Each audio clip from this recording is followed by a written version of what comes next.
Look at Genesis chapter 3 and verse 20. You know, I'm going to tell you a story about one of my favorite preachers. His name he's gone from this world now. His name is Marshall Keebles. And he was probably one of the most well-known preachers in the past generation in the Church of Christ. And he was debating a fellow one time. And he got up in his turn in the debate, and he said to the person, he referred to the other person as brother. And so the other person came back up and he said, "See there, now Brother Keeble," and you know Baptists always want to call us brother. We're not brothers to Baptists, but Baptists always want to call us brothers. And so this guy got up and he said, "Now Brother Keeble has acknowledged that he believes I'm his brother."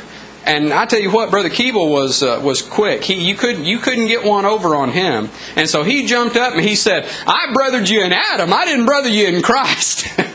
Well, that's because he knew what Genesis 3:20 said. And Adam called his wife's name Eve because she was the mother of all living. You know, as a matter of fact, Brother Marshall Keeble was a black man. And he was one of the most beloved preachers in the generation past in the Church of Christ. He was a fantastic preacher.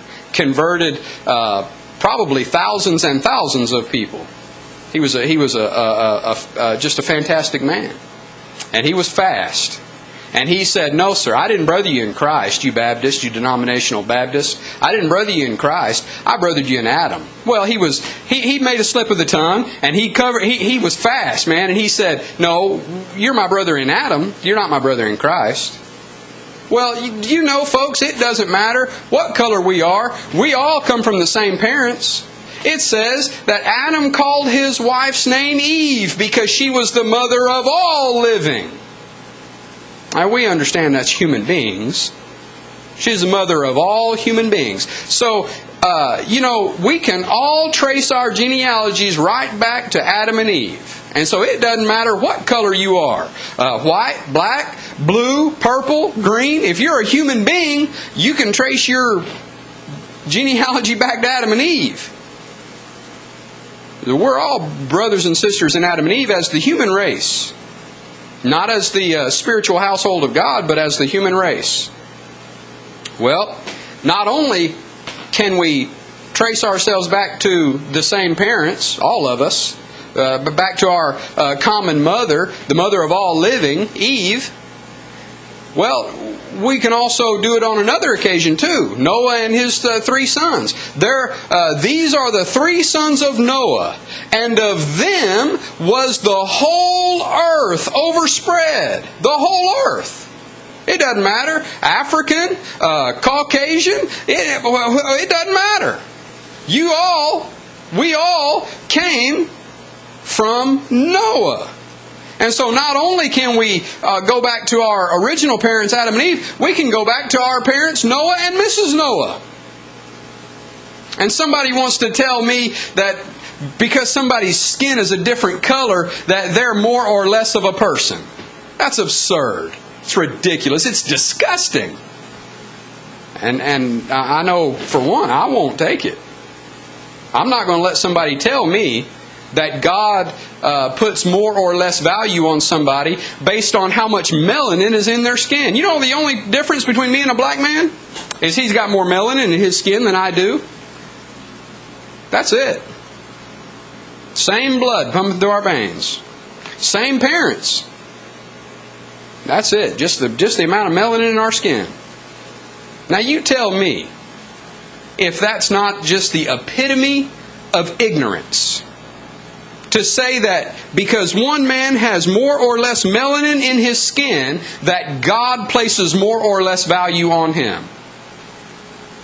You want to show your ignorance to the community, you go ahead and call in and tell me that tonight. I want you to. We can go back to Noah and Mrs. Noah and say that we're all from the same parents. We can go back to Adam and Eve and say that we're all from the same parents. Well, let's go over to Numbers chapter 12, verse 1. Now here, and this is one of the things that I've had to deal with about interracial marriage. And, people use terms like that, interracial. It's intercolor, maybe. My wife is not the same color I am. My daughter's not the same color I am. Isn't that wonderful? A white man, dark brown woman gets together and makes just a beautiful little baby girl that's somewhere in between. And it's wonderful. You look here. What about Moses? The Bible calls him the meekest man in this text, in this context. Calls him the meekest man in the earth. The servant of God. Who God speaks with in Numbers chapter 12. You go read it. Who God speaks with face to face. Not as He does the other prophets where He gives them dreams and visions and dark sayings. No, He talks to Moses face to face. And here Miriam and Aaron come to Moses and they're griping at Moses because of his Ethiopian woman. Because of his Ethiopian wife. Stupidity. God shows them how stupid it is because He strikes Miriam with leprosy.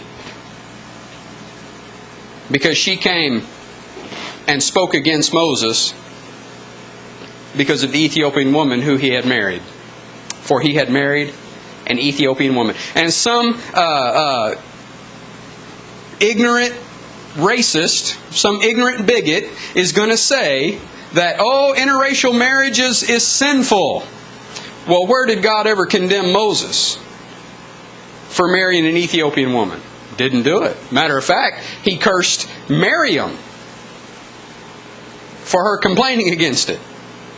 And Aaron begged Moses to pray for Miriam, and he did, and God relieved her of the leprosy. But he made a strong point there. You need to back off of Moses, my servant. He's my servant. I chose him as my servant. You got no business complaining against him. Well, there's an intercolor marriage. I don't have any doubt that Ethiopian woman was not the same color as Moses. And you know what? God didn't care.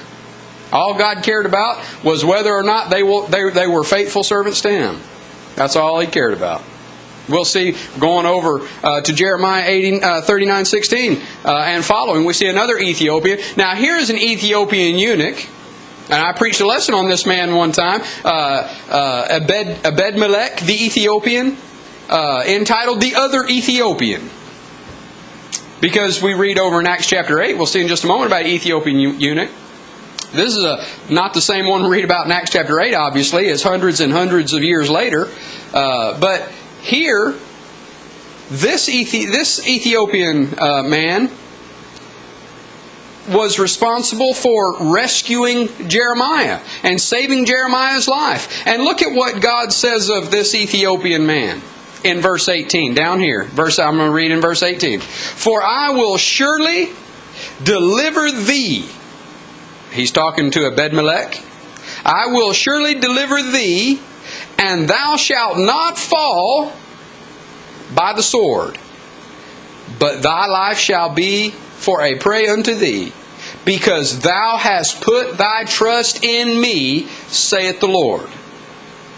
Now, if God was pleased with Ebed-Melech, and then you, ignorant fool, come along and say, well, Ebed-Melech, he's a black man. I'm not going to have nothing to do with him. God says, I'm going to save him. I'm not going to save you, you ignorant fool. You see the ignorance? Do you see the ignorance, folks? And I hope if you are in a situation where you're in a congregation of people that thinks that this is a white congregation, let them have their black congregation over there.